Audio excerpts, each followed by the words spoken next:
जय हिंद साथियों, आपका स्वागत है हमारे यूट्यूब चैनल ग्लांस एकेडमी पर। आज के इस वीडियो में हम डिस्कशन करेंगे सोशल साइंस अर्थात सोशल स्टडीज़ से संबंधित टॉप एमसीक्यूज़ जो आपके यूपी टेट, सी टेट और राजस्थान टेट 2021 के लिए इम्पॉर्टेंट होंगे। इससे संबंधित हमारे चैनल पर पहले से ही टेस्ट सीरीज चलाई जा रही है। अगर आप इसी तरीके की टेस्ट सीरीज ज्वाइन करना चाहते हैं तो चैनल को सब्सक्राइब करके बेल नोटिफिकेशन को ऑन कर लीजिएगा, जिससे अपडेट्स आपको सबसे पहले मिले। चलिए शुरू करते हैं हम अपने आज के पहले क्वेश्चन से। पहला क्वेश्चन है आपके सामने।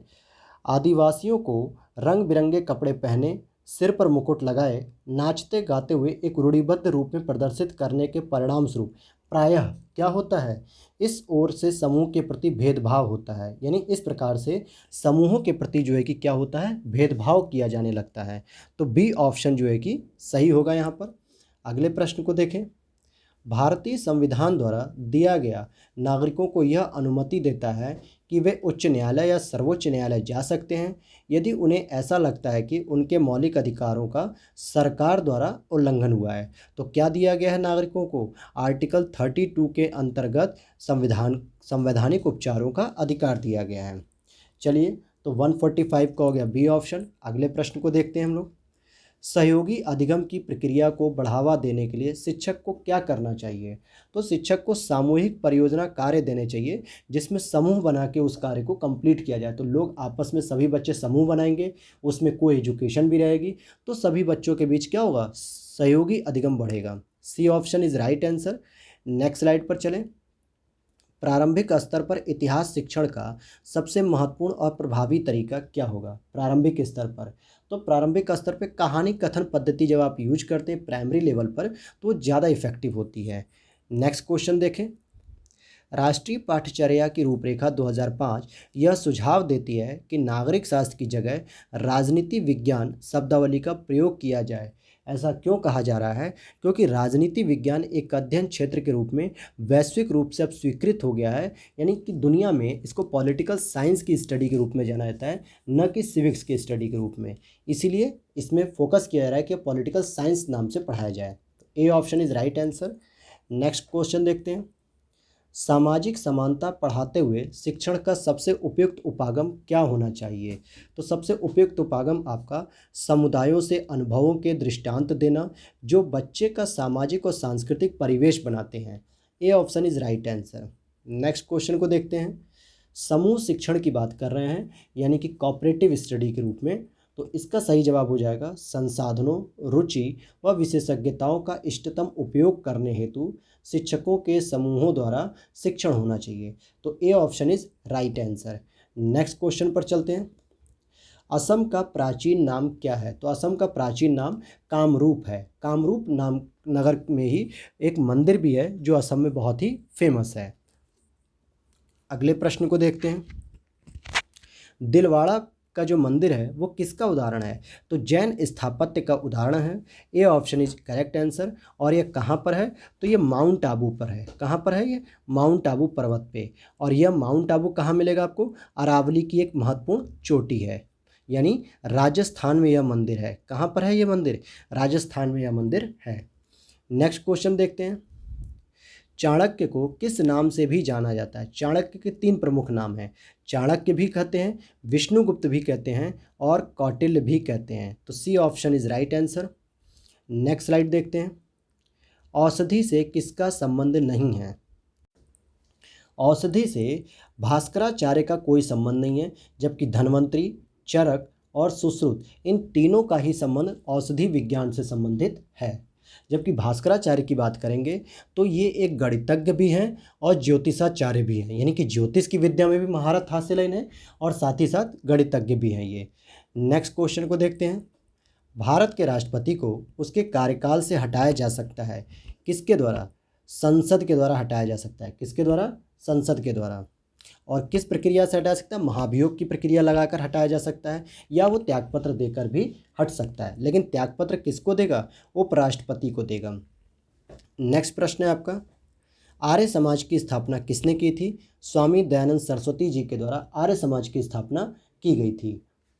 और यह स्थापना कब हुई थी? तो 1875 में यह स्थापना बम्बई में की गई थी। और इनका एक प्रसिद्ध नारा था। क्या था वो प्रसिद्ध नारा? वेदों की ओर लौटो। इन्होंने वेदों की ओर लौटने की बात की थी। नेक्स्ट क्वेश्चन को देखें। किसकी सलाह पर राज्य मंत्री परिषद की नियुक्ति होती है? किसकी सलाह पर राज्य मंत्री परिषद की नियुक्ति होती है? तो राज्य में तो राज्यपाल की सलाह पर होती है, और केंद्र सरकार की बात करेंगे तो केंद्रीय मंत्री परिषद की जो नियुक्ति होती है वो राष्ट्रपति करता है। तो इस क्वेश्चन का राइट आंसर ए ऑप्शन होगा। अगले प्रश्न को देखते हैं। मौर्य समाज का संस्थापक कौन था? तो मौर्य समाज का जो संस्थापक था वो चंद्रगुप्त मौर्य था, और इसी के दरबार में मेगास्थनीज नाम का एक व्यक्ति आया था जो राजदूत था सेल्यूकस निकेटर का, और इसने जो पुस्तक लिखी थी, इंडिका नाम की एक पुस्तक लिखी थी, जिसमें भारतीय समाज को 7 भागों में विभाजित किया था। किसमें? 7 भागों में। अगले प्रश्न को देखें। फाहियान ने किसके शासनकाल के दौरान भारत का दौरा किया था? तो उन्होंने चंद्रगुप्त द्वितीय के समय जो है कि भारत का दौरा किया था, और ये चंद्रगुप्त द्वितीय जो कि गुप्त शासन से संबंधित है, यानी कि गुप्ता पीरियड के शासक हैं, न कि मौर्य शासक। चलिए अगले प्रश्न को देख लेते हैं। कौन सा बाजार शब्दावली की व्याख्या करता है? इन चारों में से कौन सबसे सटीक व्याख्या करेगा? एक दुकान जहां उद्योगपति द्वारा निर्मित वस्तुएं बेची जाती हैं, एक उद्योग द्वारा उत्पादित एक खास किस्म की वस्तुओं का संभावी व्यापार, एक मॉल जो उत्पाद बेचता है, एक स्थानीय जगह जहां उद्योग स्थापित करने की अनुकूल और प्रेरक स्थितियां होती हैं। तो डी ऑप्शन सही हो जाएगा। बाजार के लिए डी ऑप्शन सबसे एप्रोप्रिएट होगा। अगले प्रश्न को देखें। निम्नलिखित में से कौन सी प्राथमिक आर्थिक गतिविधि नहीं है? प्राथमिक भी और आर्थिक गतिविधि नहीं है, तो व्यापार, बी ऑप्शन क्या हो जाएगा? द्वितीयक गतिविधि में आता है, ये सेकेंडरी क्षेत्र में आता है। अगले प्रश्न को देखें। संरचना और व्यवहार की वह प्रणाली जिसमें पुरुष स्त्री पर अपनी प्रधानता दिखाता है, उसे उत्पीड़ित और शोषित करता है, यह क्या कहलाता है? पितृसत्तात्मक सत्ता कहलाती है। यह व्यवस्था क्या कहलाती है? पितृसत्तात्मक सत्ता कहलाती है। अगले प्रश्न को देखें। निम्नलिखित में से कौन सा कथन प्रशस्ति के बारे में गलत है? राजा की प्रशंसा करके उनका संरक्षण पाने के उद्देश्य से ये ज्ञानी, कवि, विद्वान आदि के द्वारा लिखी जाती थी। प्रायः राजा इन्हें स्वयं लिखा करते थे। ये जिस काल से संबंधित हैं उस काल के इतिहास का मूल्यवान स्रोत होते हैं। प्रशस्ति में शासक या राजा की उपलब्धियों का वर्णन किया जाता है। इसमें बी ऑप्शन गलत हो जाएगा, क्योंकि राजा इसे स्वयं नहीं लिखते थे, बल्कि उनके दरबारी कवि या दरबारी विद्वानों के द्वारा लिखा जाता था। अगले प्रश्न को देखें। निम्नलिखित में से कौन सा कथन सामाजिक विज्ञान का उद्देश्य नहीं है? सामाजिक विज्ञान का उद्देश्य क्या नहीं हो जाएगा? तो बी ऑप्शन होगा इसका, कि व्यक्तिगत वाणिज्यिक लाभ के लिए सामाजिक तंत्र जाल वाली वेबसाइटों पर उत्पादों का विज्ञापन देना। ये गलत हो जाएगा यहाँ पे, जो सामाजिक विज्ञापन का उद्देश्य नहीं होता है। अगले प्रश्न को देखें। 19वीं शताब्दी के दौरान किस विकास ने बड़े पैमाने पर सामाजिक रीति रिवाज और व्यवहार के बारे में वाद विवाद तथा चर्चाओं को सुगम बना दिया है? सही जवाब होगा आपका डी ऑप्शन, पत्रिकाएं, मैगजीन के माध्यम से जो है कि इसका प्रसार किया गया। और यह किसकी बात की जा रही है? जिसमें भारत का समाज सुधार आंदोलन, जिसमें राजा राम मोहन राय, विवेकानंद, दयानंद सरस्वती और इन तमाम लोगों ने जो है कि ईश्वरचंद्र विद्यासागर, देवेंद्रनाथ टैगोर, इन सब के माध्यम से, पत्रिकाओं के माध्यम से जो है कि विकास किया गया सामाजिक सुधार का। अगले प्रश्न को देखें। बंगाल में प्रायः उन व्यक्तियों अथवा समूहों द्वारा मंदिरों, अन्य धार्मिक भवनों का निर्माण कराया गया जो शक्तिशाली बन रहे थे। तो बंगाल में क्या था? बंगाल में अपनी शक्ति का प्रदर्शन करने के लिए, अपनी धर्मपरायणता घोषित करने तथा अनुयायी बनाने के लिए ही ऐसे लोगों द्वारा धार्मिक भवन और मंदिरों का निर्माण कराया जा रहा था। सी ऑप्शन इज राइट हो जाएगा। अगले प्रश्न को देखें। राजा राम मोहन राय जैसे समाज सुधारक स्त्रियों के विरुद्ध प्रचलित सामाजिक न्याय जैसे सती प्रथा के बारे में प्रचार प्रसार के लिए निम्नलिखित में से किस युक्ति का प्रयोग करते थे? अपनी सोच को सिद्ध करने के लिए प्राचीन धार्मिक पाठों में से श्लोकों या वाक्य का प्रयोग करते थे वो। बी ऑप्शन राइट हो जाएगा। अगले प्रश्न को देखें। यहाँ पर सूची को मिलान करना है, तो क्या हम देखते हैं, कृषि जो होती है फसल उगाना और खेती करना, जबकि उद्यान कृषि होती है जो बागानी फसल होती है, उसमें फूल, फल, सब्जियां उगाई जाती हैं। मत्स्य पालन में आपका मछली का पालन होता है, और जो द्राक्षा कृषि लिखी हुई है ये अंगूरों की खेती से संबंधित होती है। किससे होती है? अंगूरों की खेती से। अगले प्रश्न को देखते हैं। ज़्यादातर महाजनपदों की मजबूत किलेबंदी थी। ऐसा क्यों था? क्योंकि शासकों को आक्रमण का भय बना रहता था और वे स्वयं की रक्षा को सुनिश्चित करना चाहते थे। बी ऑप्शन राइट हो जाएगा यहाँ पर। अगले प्रश्न को देखें। उद्योगपति उद्योग स्थापित करते हैं जब, कब करेंगे? जब वे अनुकूल सरकारी नीतियां पाते हैं, यानी सरकार के द्वारा कुछ ऐसी नीतियां बनाई जाती हैं जो उद्योगपतियों के लिए लाभदायक होती हैं, तो ऐसी स्थिति में वो उद्योग स्थापित करना शुरू करते हैं। जैसे वर्तमान सरकार के द्वारा स्टार्टअप की नीतियां बनाई जा रही हैं, बहुत सारी औद्योगिक इकाइयों को फ़ायदा पहुंचाने के लिए या उनका विकास करने के लिए नीतियाँ बनाई जा रही हैं। तो उद्योगपति क्या करता है? अपनी इंडस्ट्री को इस्टेब्लिश करना शुरू करता है। अगला प्रश्न है, लगभग 3900 वर्ष पूर्व आरंभिक नगर हड़प्पा और मोहनजोदड़ो कई कारणों से समाप्ति की कगार पर आने लगे। निम्नलिखित में से कौन सा उन कारणों में से नहीं है? जंगलों के विनाश और बाढ़ के कारण नगर नष्ट हुए, मवेशियों के बड़े बड़े झुंडों द्वारा चारागाह और घास वाले मैदानों को चराने से मृदा आवरण नष्ट हो गया, नदियां सूख गईं जिसके कारण नगर समाप्त हुए, या नगरों के बीच आपसी प्रतिद्वंदिता या लड़ाई हुई। तो बी ऑप्शन हो जाएगा, क्योंकि मवेशियों के बड़े बड़े झुंडों द्वारा चारागाह और घास वाले मैदानों को चराने से मृदा आवरण नष्ट हो गया। ऐसा नहीं है, बहुत अधिक मात्रा में जो है कि मवेशी नहीं थे कि बहुत बड़े बड़े झुंड हों, इसलिए यहाँ पर ये नहीं, बल्कि ए, सी और डी तो एप्रोप्रिएट कारण है, लेकिन बी नहीं है। अगले प्रश्न को हम देखते हैं। वर्तमान में अंकोर वाट मंदिर, जो कि हिंदुओं का एक सबसे प्रसिद्ध और सबसे बड़ा मंदिर है, ये कंपूचिया यानी कंबोडिया में है। अगले प्रश्न को देखें। भारत में मध्य युग में किस साम्राज्य ने कन्नौज पर शासन किया था?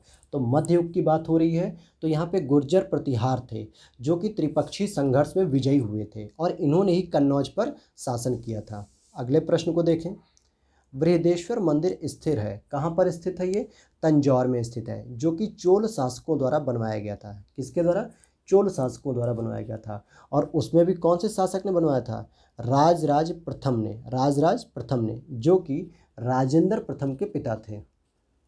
और यह मंदिर जो बृहदेश्वर का मंदिर है, ये भगवान शिव को समर्पित है, यानी इसमें भगवान शिव की मुख्य रूप से पूजा की जाती है। और तंजौर कहाँ पर है वर्तमान में? तो तमिलनाडु राज्य में है। अगले प्रश्न को देखें। शाहनामा किसके द्वारा लिखी गई है? यह पुस्तक जो है कि महमूद गजनवी के साथ जो आए थे दरबारी लेखक फिरदौसी, उनके द्वारा यह लिखी गई है पुस्तक शाहनामा। अगले प्रश्न को देखें। निम्नलिखित में से कौन सुमेलित है? लॉर्ड कॉर्नवालिस स्थायी बंदोबस्त, लॉर्ड विलियम बेंटिक विलय नीति, लॉर्ड कैनिंग सती प्रथा कांड, लॉर्ड डलहौजी सहायक संधि। तो देखिए A option is right answer. Lord Cornwallis के द्वारा स्थायी बंदोबस्त किया गया था, जबकि सती प्रथा का जो अंत है ये लॉर्ड विलियम बेंटिक के द्वारा किया गया था, और वहीं लॉर्ड डलहौजी के द्वारा विलय नीति अपनाई गई थी। और साथ ही साथ सहायक संधि जो थी वो लॉर्ड आपके वेलेजली के द्वारा थी। किसके द्वारा? लॉर्ड वेलेजली के द्वारा। और लॉर्ड कैनिंग के समय भारत में प्रथम स्वतंत्रता संघर्ष 1857 हुआ था। कब हुआ था? 1857 में। और लॉर्ड कैनिंग ही भारत के कौन थे? पहले वायसराय थे, पहले वायसराय भी बने थे। अगले प्रश्न को देखें। मार्को पोलो कौन था? यह एक अन्वेषक था जो इटली का यात्री था, और क्या था? 13वीं शताब्दी के अंत में यह दक्षिण भारत प्रवेश किया था। अगले प्रश्न को देखें। निम्नलिखित में से प्रथम भारतीय समाचार पत्र क्या था? भारतीय समाचार पत्र की बात हो रही है, तो बंगाल गजट यह भारतीय समाचार पत्र था। और इसे किसने प्रसारित किया था? तो 1816 में 1816 में गंगाधर भट्टाचार्य ने, किसने? गंगाधर भट्टाचार्य ने इसको निकाला था। पहले अगले प्रश्न को देखते हैं हम लोग। प्रथम भूमिगत रेलवे का निर्माण कब हुआ या कहाँ हुआ था? तो सी ऑप्शन, लंदन में सबसे पहले भूमिगत रेलवे का निर्माण हुआ था 10 जनवरी 1863 को। कब हुआ था दोस्तों? 10 जनवरी 1863 को। नेक्स्ट प्रश्न देखें। अमेरिका ने नागासाकी में परमाणु बम कब गिराया? 9 अगस्त 1945 को अमेरिका ने नागासाकी पर परमाणु बम गिराया, और 6 अगस्त को जो है कि हिरोशिमा पर गिराया था। कहाँ गिराया था? हिरोशिमा पर। अगर आपको यह याद नहीं होता है तो 9 से 9 होता है और 9 से नागासाकी, यानी 9 तारीख को आप नागासाकी के 9 से कनेक्ट कर सकते हैं। और जो बचता है दूसरा वो 6 अगस्त वाला है, जो आपको याद हो जाएगा। नेक्स्ट स्लाइड पर चलें। बाल कल्याण से संबंधित अंतर्राष्ट्रीय संस्था के बारे में पूछा जा रहा है। ये कौन सी होगी? तो यूनिसेफ। यूनिसेफ की फुल फॉर्म आप लोग कमेंट बॉक्स में जरूर बताएं, यूनिसेफ। नेक्स्ट स्लाइड पर चलें। कौन सा देश दक्षेस यानी सार्क का सदस्य नहीं है?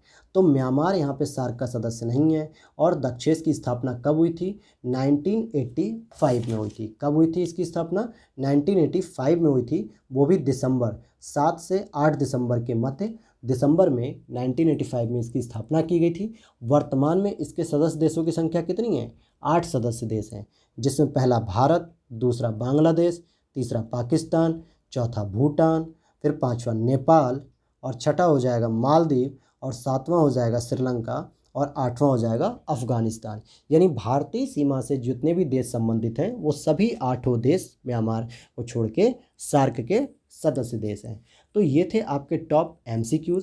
चलिए मिलते हैं आपको नेक्स्ट वीडियो में, तब तक के लिए धन्यवाद।